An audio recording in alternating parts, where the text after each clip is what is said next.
নমস্কার বন্ধুরা, আজকে আমি নতুন আর একটা রেসিপি নিয়ে এসেছি। আজ আমি বানাবো মূলোর ভাপা।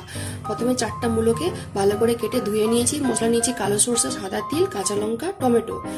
মূলোর ভাপাটা কিন্তু আমি নিরামিষই বানাবো। প্রথমে মূলোটাকে নুন হলুদ দিয়ে একটু সিদ্ধ করে নেব। মূলোটা হালকা সিদ্ধ করে নিয়েছি।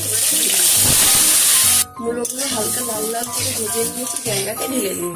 মূলো ভাজাগুলো টিফিন বক্সের মধ্যেই নিয়ে নিয়েছি। এর মধ্যে টমেটো কুচো দিয়ে মশলা বাটা, সাদা তিল, কালো সরষে, কাঁচা লঙ্কা পেস্ট, পরিমাণ মতো নুন, অল্প একটু হলুদ গুঁড়ো, 1 চামচ ঝাল লঙ্কা গুঁড়ো, 1 চামচ চিনি, পরিমাণ মতো সরষের তেল।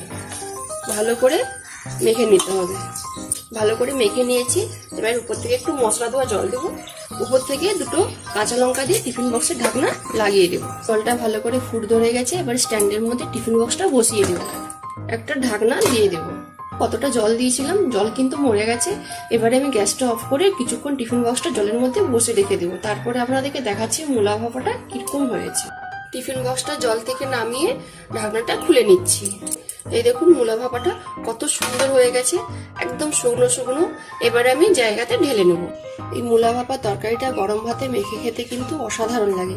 দেখলেন তো বন্ধুরা কিভাবে বানালাম। যদি রেসিপিটা ভালো লেগে থাকে তাহলে অবশ্যই একবার বাড়িতে বানিয়ে খাবেন আর আমাকে কমেন্টে জানাবেন। যেসব বন্ধুরা আমার রান্নার ভিডিও দেখতে পছন্দ করেন তারা আমার পেজটাকে লাইক কমেন্ট শেয়ার করবেন। যারা ইউটিউব চ্যানেল থেকে দেখছেন তারা সাবস্ক্রাইব করে পাশের ঘন্টাকে ক্লিক করবেন। সবাই ভালো থাকুন, সুস্থ থাকুন আর সাবধানে থাকুন।